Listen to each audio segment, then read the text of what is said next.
Thank you very much for watching. This is a quick introduction to theory of Chi-sao according to Wing Chun. Given in my humble opinion, Chi-sao remains one of the more misunderstood training exercises in the world of martial arts, I thought a quick introduction may be of interest.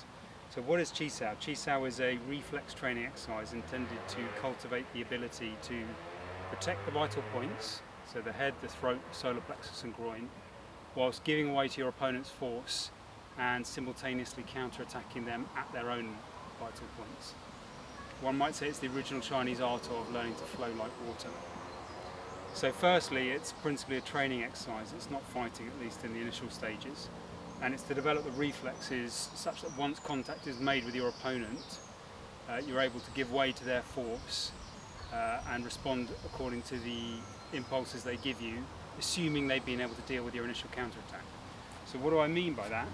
If it's clear we're in a situation that I can't avoid, we're in a confrontation. The moment my attacker steps within striking range, whether that's into kicking range from outside kicking range, or if we're already in kicking range, which would be the more typical scenario in a street situation. So we're already at this sort of range. If he's repeatedly stepping into my defensive fence, I would immediately and directly counter-attack. So, assuming we get to this stage and he's been able to successfully defend or block my counter-attack, so for example, block this punch, we're then in the contact phase of fighting when Chi-sao skills will become relevant. The second thing that's important to understand in Chi-sao training is all the energy and pressure should be forward flowing and fluid in Chi-sao. So there should be no rigidity and there should be no lateral or minimal lateral and perpendicular force. We'll explain what I mean by that in a moment. This is the hard essence of learning the art of Chi-sao, but it's the only way to avoid the contact phase of a fight becoming a grapple of size and strength, and whoever is biggest and strongest will win that. So in terms of how Chi-sao is trained, in the initial stages it's trained in a series of specific structured movements known as guo-sao. It is not, or doesn't resemble free fighting until it becomes unstructured, fluid and continuous in the form of advanced Chi-sao, which is lat-sao.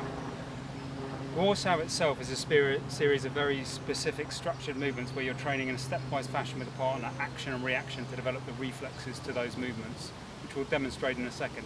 And that can be done in one of several ways. In the most classical, typical way, it's done from rolling. So we're in this sort of position, and we'll show in a minute what it looks like, but you would give specific impulses and stepwise each taking turns to develop the reflex reactions to those movements. The alternative is we can practice from rolling and then break contact, and in that case the fundamental principle you're practicing is that at the moment your opponent comes off the center line to strike or to retreat, you should be flowing forward to occupy that space with strikes.